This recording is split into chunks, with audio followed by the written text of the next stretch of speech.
Right now, we're seeing one of the biggest financial revolutions that we've seen in at least 100 years, and this potentially could be our one generational opportunity to amass wealth. If you've been keeping up with financial news over the past decade, you probably heard the term cryptocurrency at some point. And while crypto isn't exactly something new, it still sounds unfamiliar for a lot of people. Do you want to know more about it? Then this is the perfect video for you. We will keep it simple, get straight to the point, and tell you everything you need to know about crypto. Wealth Enriched is your #1 source for finance education. Learning more about crypto is almost mandatory these days, so you can stay on the loop. This video will go through the basics of cryptocurrencies, including a brief history, the relevant terminology, and how to use crypto. If this is what you are looking for, then join us for the ride. 1. What is cryptocurrency? As the name suggests, cryptocurrency, or crypto for short, combines computer cryptography with the regular concept of currency. Keeping it short, cryptocurrency is a form of digital money. This means that they do not have a physical representation.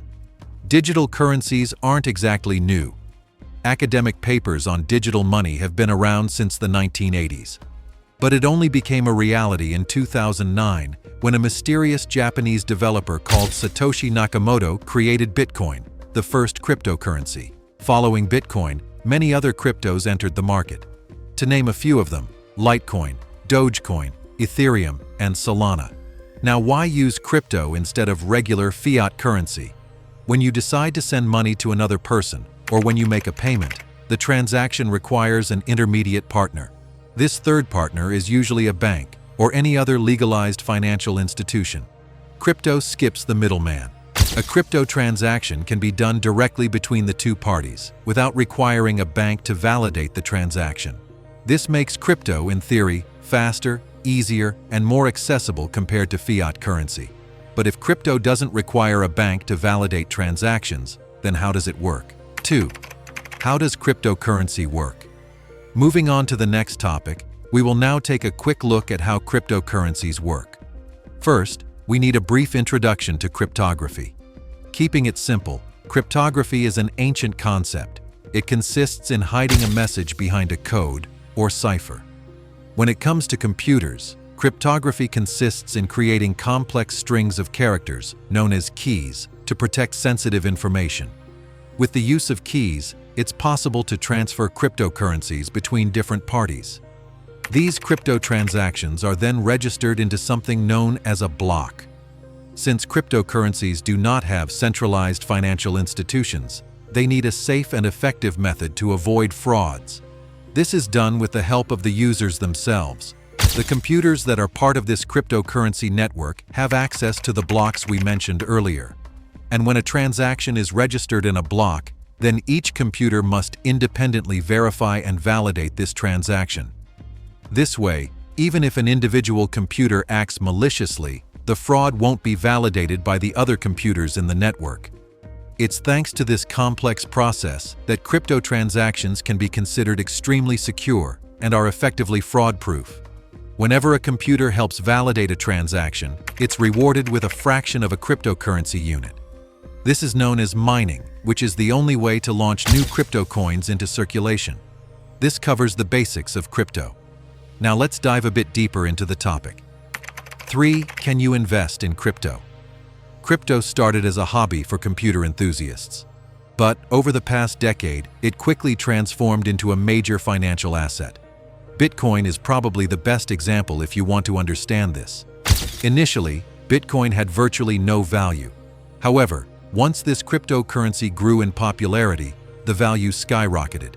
In 2013, a single unit of Bitcoin, or BTC for short, went from $100 to over $1,000 in the space of a month.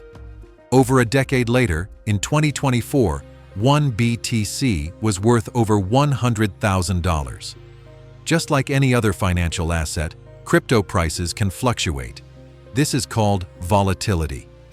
While some assets are known for having relatively stable prices, that's not the case for cryptocurrencies.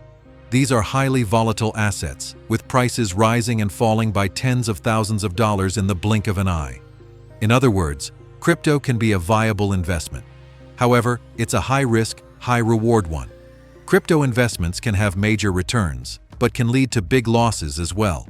Unlike other highly volatile assets, cryptocurrencies are extremely unpredictable. Even minor events can lead to huge shifts in their value, so keep that in mind before you decide to invest in crypto.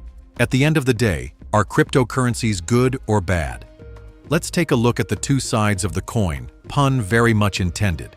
The biggest advantage of cryptocurrencies is its decentralization. Not having a central financial authority comes with many pros. The first one is speeding up and simplifying transactions.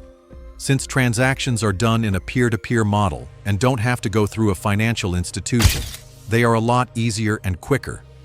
Another major advantage of decentralization is accessibility. Opening a bank account is a complicated, time-consuming process.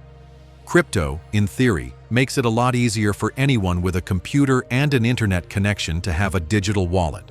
Of course, filling your wallet with coins is a different matter. Naturally, crypto also has some disadvantages. The biggest problem with cryptocurrencies is the lack of regulation. While some may consider this an advantage, it also comes with a lack of customer protection. Here is a good example. In 2022, FTX, then the third largest crypto exchange company in the world, went bankrupt overnight following a spike in withdrawal requests. It exposed a complex scheme that involved embezzling customers' funds and other forms of financial fraud. FTX's customers had suddenly lost all their funds and, with the lack of regulations and customer protection, had virtually no way of recovering their losses. Another problem created by crypto is anonymity. Again, this can be considered a positive, since crypto transactions are almost untraceable. However, this can be explored by criminals for all sorts of things, from funding illegal activities to money laundering. And with this, we are going to wrap up this introduction to crypto.